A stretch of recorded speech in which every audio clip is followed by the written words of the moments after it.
guys, how's it going? So this morning we're at Erin's parents' house and we wanted to give you an update on the planting we did for Erin's mom for Mother's Day. Everything is looking so great, and it's been so hot and so windy that it makes me really happy to see things thriving like they are. So one of the first things that we did was we did trim up the boxwoods a little bit, and you can see that they have put on a little bit of a summer flush. This is kind of what they do. And so they have this like kind of brighter green on the tips. So we have to wait until it cools off just a little bit, like late summer, early fall, where it's not so intensely hot, to shake these back up again, otherwise they can burn. Right below, these are so phenomenal. I'm so excited by how these are growing. We've got diamond snow euphorbia, and then two different kinds of super bells, honeyberry and watermelon punch. All three of these plants have really similar water needs and light needs. They like full sun. I guess I should have started by saying this whole side of the house faces west, and it gets the absolute hottest sun, hottest part of the day. So everything that we put up here needed to be able to withstand that kind of heat. And then you can imagine how much more intensified that heat is when you've got the heat off the house, the heat off the concrete, and these plants are just loving their life. So I'm super happy. These are not on drip. So my mother-in-law Sue has been watering these by hand and doing like the perfect job, perfect amount of water. So both of these like full sun, and they like to dry out a tiny bit between watering.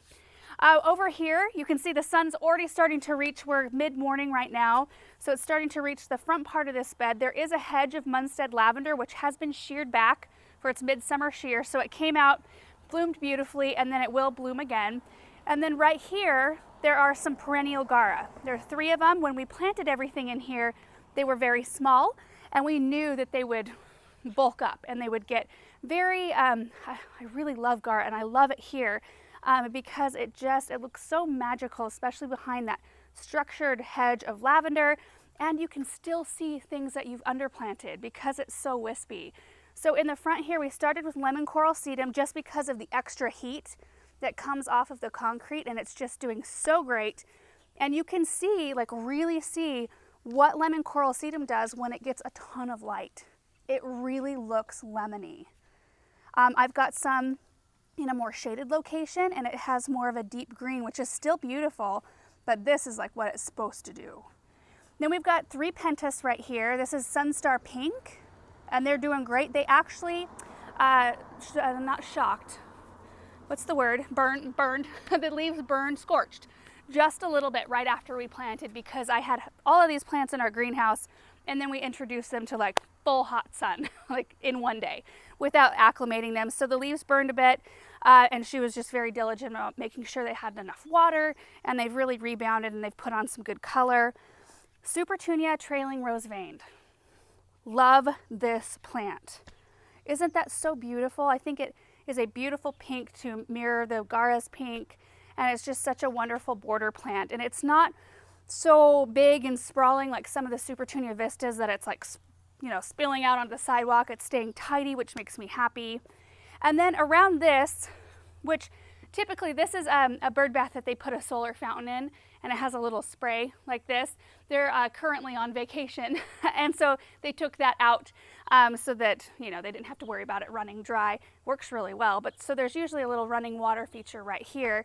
And so we underplanted that with the not Supertunia, for heaven's sakes, this is a color blaze coleus called Wicked Witch. I think this is one of my new faves. I planted a lot of this in our garden this year, and I love it. And I can tell that this here in this full sun position is a little bit more brighter. Like the burgundy part is a little brighter than the stuff that I put in shade at our house. So at our house in the shade, it's really deep burgundy. So it's kind of fun to see the variations there, but you can see that it takes the full sun, which, you know, some coleus don't. Play in the blue salvia back here, starting to bulk up, looking really great. Love the velvety leaves on this so much. And then there's a mum. I didn't know what color this was.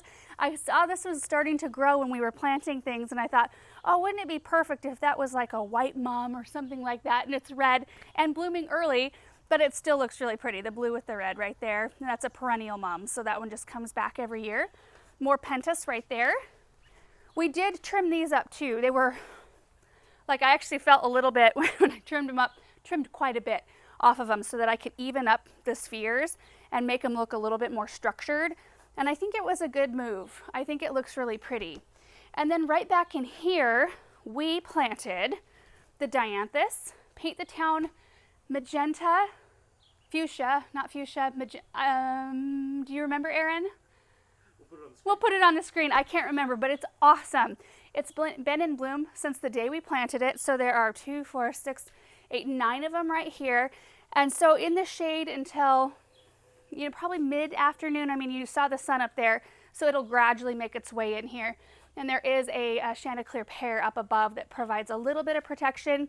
Dianthus typically like really full sun situations, but it's doing great right here. This shrub right here, we had a lot of questions about it. I didn't talk about it in our planting video, and we had a lot of people ask, what was that variegated shrub? This is an Ivory halo dogwood. They do really well in our area. I think it's a beautiful bright pop right here. And then we left this spot empty because I knew that Sue, she was looking for hydrangeas. She wanted to put a little swoop of them right here, and I can't remember. We'll put the name. I'll have to ask her what she got because I wasn't the one who planted them, but they are really sweet. Look at this. I do know that these have been a little bit of a learning curve in terms of watering. I know when they were very first planted, it was a little bit of a chore to keep them well watered.